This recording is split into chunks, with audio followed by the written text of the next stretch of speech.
Sir వరం హాస్పిటల్లో artificial insemination ద్వారా గర్భవతులైన అందరినీ విచారించాం సార్. అందులో జెసికా, మీ వదిన అభినయ, పద్మ ఇలాంటి 6 మాత్రం గర్భవతులయ్యాక ప్రాణంతో లేరు సార్. ఈ 6 న్యాచురల్ డెత్ కాదు సార్. ఏ కారణం వల్ల చనిపోయారో వాళ్ళ ఫ్యామిలీస్ కూడా తెలియదు సార్. తప్పు ఎక్కడుందో ఎలా జరిగిందో కనుక్కోలేకపోతున్నాం సార్. హాస్పిటల్లోనా లేక కోఇన్సిడెన్సా? ఒకవేళ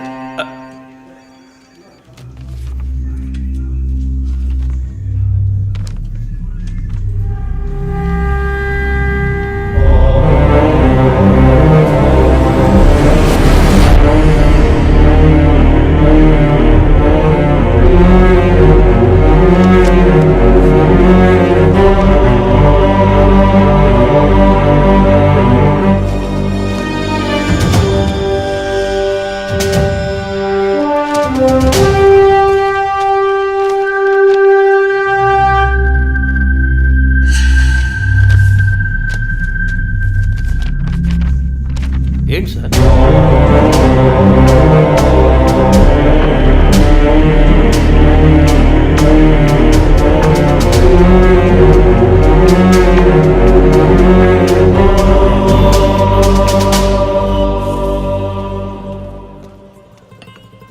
ఐఎమ్ ఎక్స్ట్రీమ్లీ సారీ విజయ్.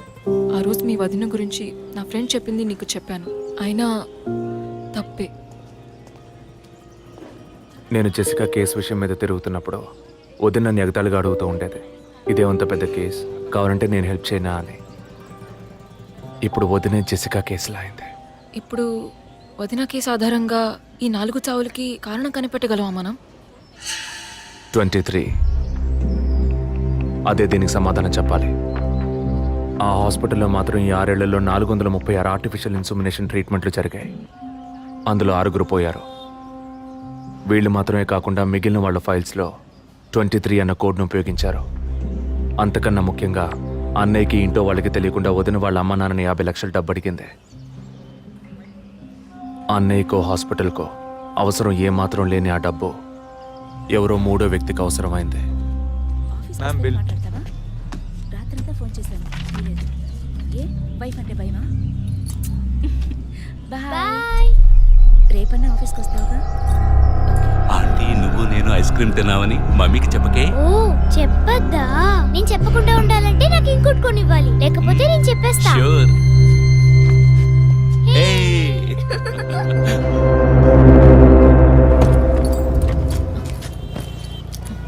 నీకు అర్జెంట్ కాకపోతే నన్ను స్కూల్లో కొంచెం డ్రాప్ చేస్తావా? ఇప్పటికే లేట్ అయింది.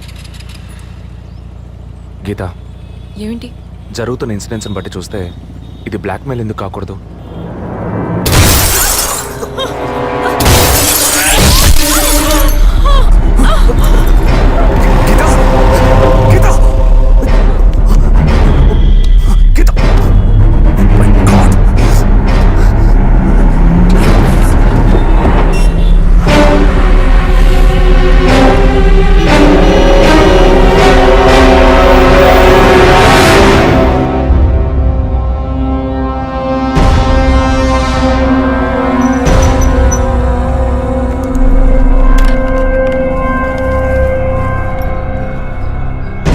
పోలీస్ వాళ్ళ ఇంటిని ఒంటిని టచ్ చేయొద్దని అప్పుడే చెప్పాను, విన్నావా?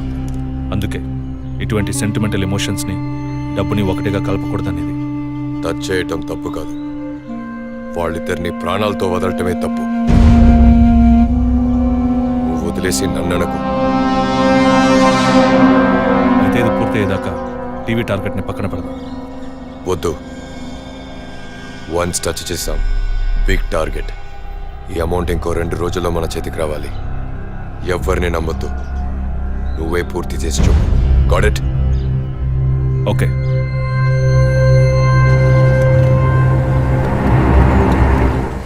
No trespasses. Proper ID card లేకుండా ఎవరిని లోపలికి రానివ్వకండి. Okay sir. Including doctors. Yes sir. Thank you. Okay sir.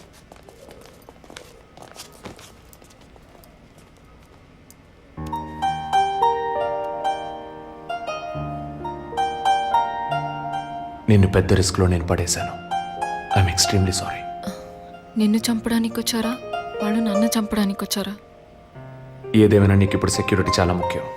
నువ్వు హాస్పిటల్ నుంచి డిశ్చార్జ్ అయ్యే వరకు 2 పోలీసులు నీకు సెక్యూరిటీగా పెట్టాను. Don't worry. అందుకని హాస్పిటల్లో చేర్చావా? నువ్వు భయపడుకో, ఐ టేక్ కేర్. నువ్వు ఇక్కడ ఉండవా? నేను ఎప్పుడూ నీలోనే ఉంటానుగా. ఏ పిక్చర్లో డైలాగ్ ఇది? సరే, ఆఫీస్లో కొంచెం పని ఉంది, వెళ్ళొస్తాను. Take rest. విజయ్, వాళ్ళు ఎందుకు బ్లాక్మెయిల్ చేస్తున్నారు?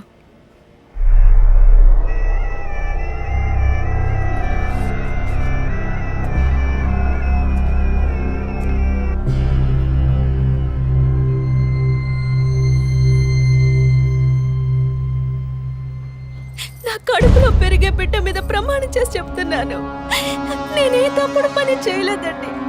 నన్ను నమ్మండి ప్లీజ్, నన్ను నమ్మండి.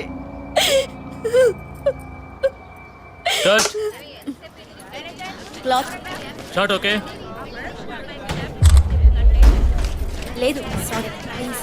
జరగండి అమ్మా, జరగండి జరగండి. మేడం, మిమ్మల్ని చూడటానికి 2 పోలీస్ ఆఫీసర్లు వచ్చారు మేడం. ఓకే, నేను మాట్లాడతాను. మేడం, ఒక తల్లి బిడ్డల్ని ఎలా పెంచాలి అన్నది మీ సీరియల్ చూసిన తర్వాత ఎంటైర్ ఆంధ్రప్రదేశ్ నేర్చుకుందామా. సార్ బిల్డప్ ఇచ్చాను, స్టార్ట్ చేయండి. మీ వైఫ్ కన్సీవ్ అయిన విషయం ఆ రోజు హాస్పిటల్లో చూసినప్పుడే తెలుసుకున్నాను. కంగ్రాచులేషన్స్. Thank you. పబ్లిక్ లైఫ్లోకి వస్తేనే డబ్బు కోసం పోటీ పడే మనుషులు, శత్రువులు ఆటోమేటిక్గా పెరుగుతారు. మీకు రీసెంట్గా అటువంటి శత్రువులు ఎవరైనా ఉన్నారా? అటువంటి వాళ్ళు ఎవరు లేరు సార్. ఐ మీన్ డబ్బు విషయంగా ఈ వారం రోజుల్లో ఫోన్ కాల్స్, థ్రెట్స్ ఏమైనా? లేదు సార్, మీరు అనుకునే థ్రెట్స్ కాల్స్ ఏం రాలేదు సార్. ఒకవేళ అలాంటివి వచ్చుంటే ఏం భయపడక్కర్లేదు, ధైర్యంగా మాకు చెప్పండి. మీకు కావాల్సిన ఫుల్ సపోర్ట్ నేను మా డిపార్ట్మెంట్లో ఇస్తాం. సార్ అది అదే అటువంటి కాల్స్ అయితే రావట్లేని చెప్తున్నా, మీరు మాటి మాటికి అదే ప్రశ్న అడుగుతారండి సార్. లేదు సార్, ఇకపైన అలాంటివి వస్తే any time you can call. లేని విషయాన్ని ఎందుకు మాటి మాటికి అడుగుతారు? We need some privacy.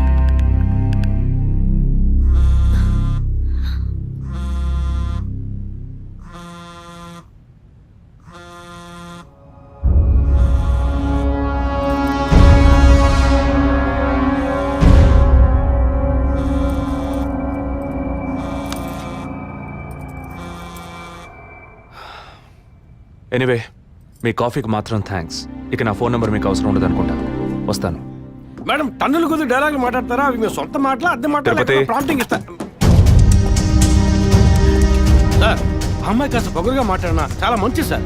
కానీ ఆడున్నాడే, ఆడి మొహం చూస్తే డోకొస్తాం సార్. ఆడి యాక్టర్స్ సీరియల్ ఆడిని పీకేసి ఇంకోటి పెట్టి ఈ రోజు నుంచి వాడి బదులు వీడియో చెప్పాలి సార్. అప్పుడే బుద్ధి వస్తున్నాడు. రవి, ఇమీడియట్గా TV artist Madan and Kausalya వీళ్ళిద్దరి mobile numbers, house landline number వెంటనే ట్యాప్ చేయండి. పర్టికులర్గా all the incoming calls record చేయండి. I'm on my way.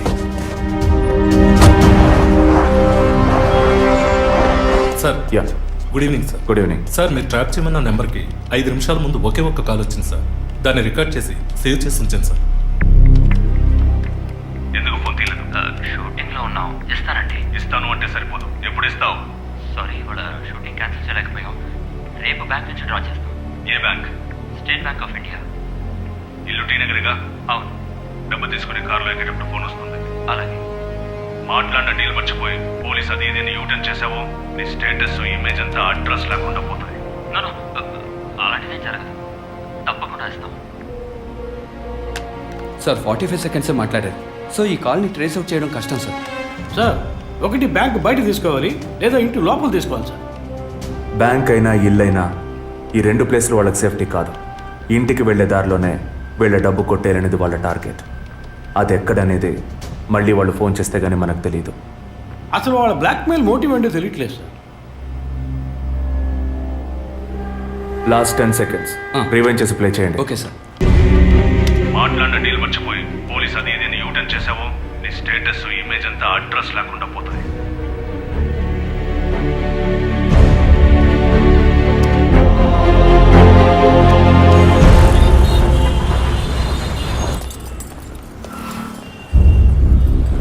Sir, వాళ్ళు బయలుదేరారు సార్. ఓకే సార్, వాళ్ళు కారికేర్ సార్. Guys, get started. డిపార్ట్మెంట్లో డబ్బులు తీసుకోమ్మా.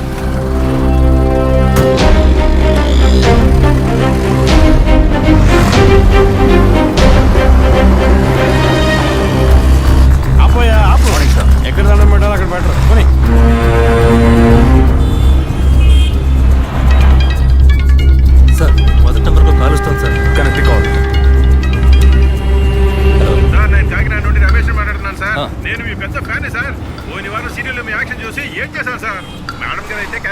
ఇచ్చేశారు సార్.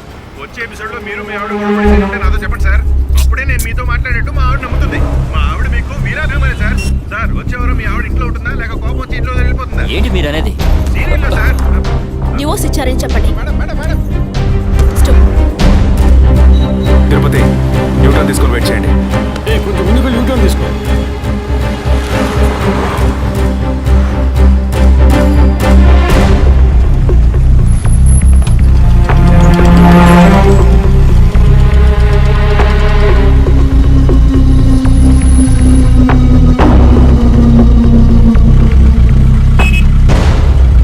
సిగ్నల్ పడింది, ఇంకా ఎవరూ రాలేదేంటి?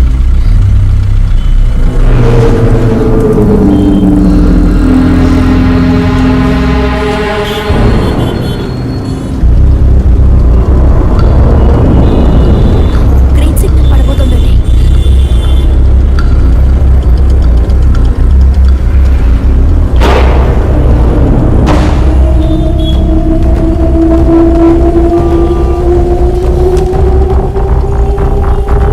అందరూ అలర్ట్గా ఉండండి.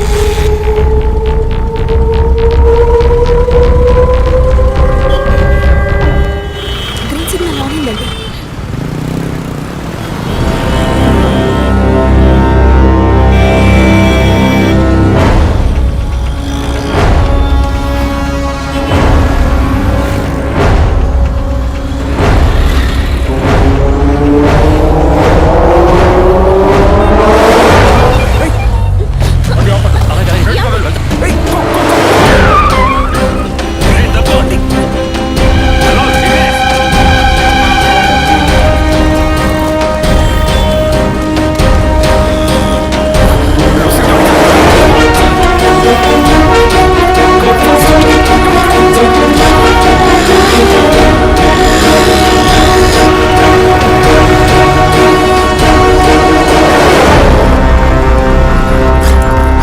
తిరుపతి అంబులెన్స్ బ్యాలర్ రమ్మని చెప్పండి.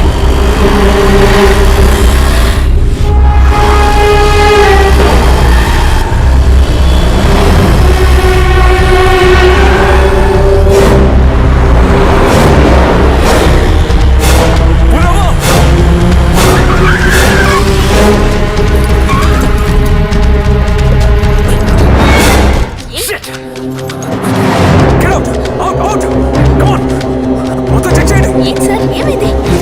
ఏం సార్? బండి ఎందుకు ఆపారు సార్? ఇక్కడే పడేడి నరిసి.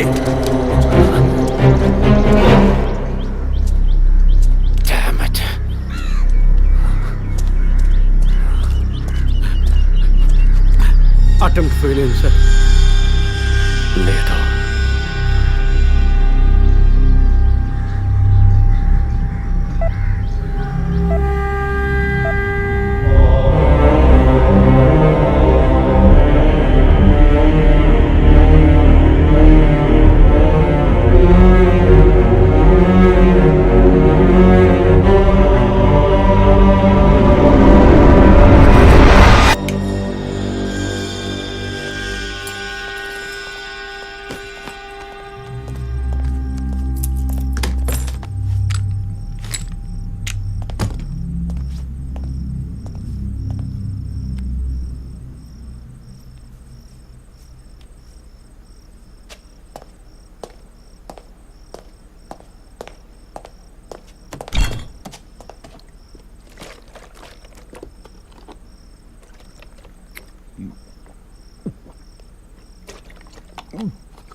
చేద్దాం సార్?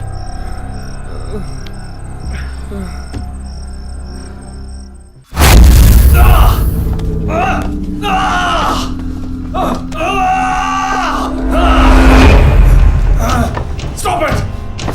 Stop it!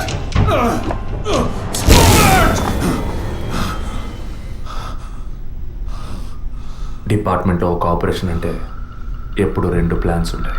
ఒకటి ప్లాన్ ఏ, ఇంకోటి ప్లాన్ బి. నువ్వు ఇప్పుడు దొరికింది ప్లాన్ బిలో.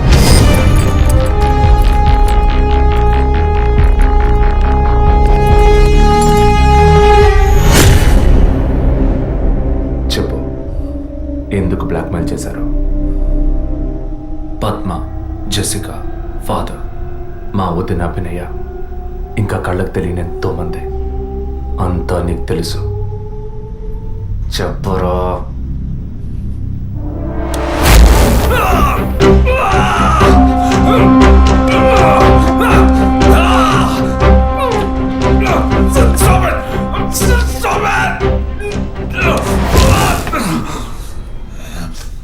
రికార్డ్.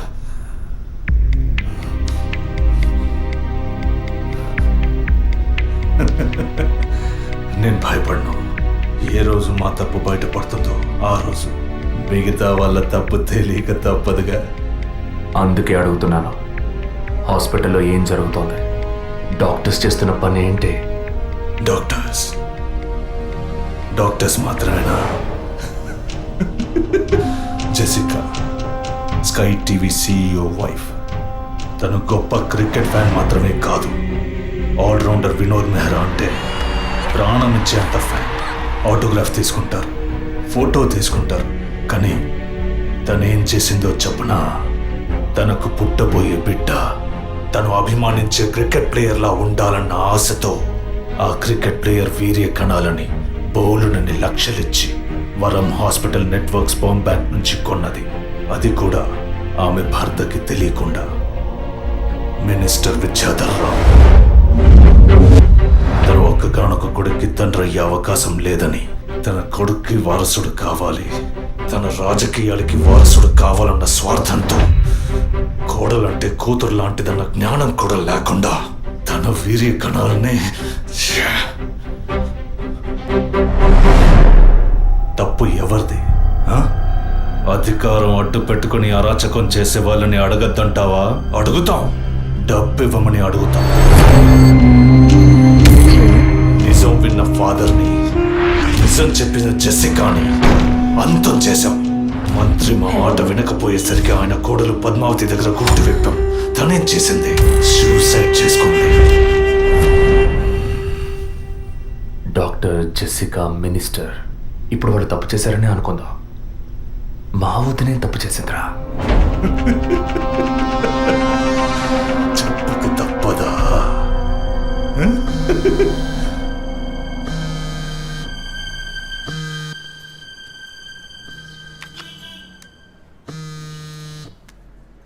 హలో, అభినయ, అవును, ఎవరు? నేనెవరన్నది ముఖ్యం కాదు, కానీ నువ్వు ఒక ముఖ్యమైన విషయం తెలుసుకోవాలి. హలో, నువ్వెవరో తెలియకుండా ఏ విషయం వినాల్సిన అవసరం నాకు లేదు. నువ్వు చెప్పక్కర్లేదు.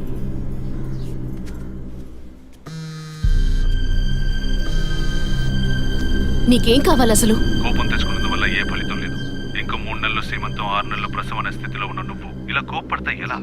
ఈ మాత్రానికేనా? నీకు తెలియని నిజం చెప్తున్నాను, విను. నీ కడుపులో పెరిగే బిడ్డకి తల్లివి నువ్వే, కానీ ఖచ్చితంగా నీ భర్త మాత్రం తండ్రి కాదు. డాక్టర్ తులసి, వరం హాస్పిటల్, కృత్రిమ గర్భధారణ. ఈ విషయం నీకు నీ భర్తకి మాత్రమే తెలుసు అనుకుంటున్నావు కదా?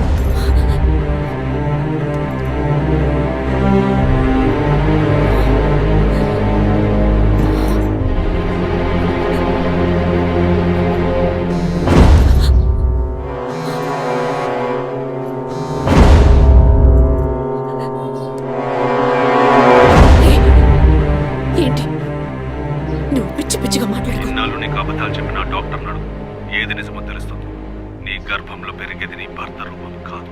రేపు నీకు బిడ్డ పుట్టిన తర్వాత ఆ బిడ్డకి నీ పోలికలు వచ్చినా నీ భర్త పోలిక మాత్రం ఉండదు. తండ్రి లాంటి మొహం, తండ్రి లాంటి కళ్ళు, అలా చెప్పుకోవడానికి దేనికి పోలికలు ఉండవు.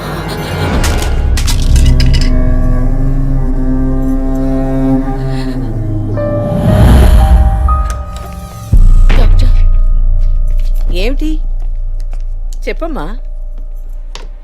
నా కడుపులో పెరిగేది మా బిడ్డే కదూ. ఎందుకు డౌట్? నీ బిడ్డే. అది కాదు డాక్టర్, నాకు నా హస్బెండ్కి పుట్టబోయే బిడ్డే కదూ. అడుగుతున్నానుగా, చెప్పండి డాక్టర్ ప్లీజ్. నాకు నా హస్బెండ్కి పుట్టబోయే బిడ్డే కదూ. కాదు,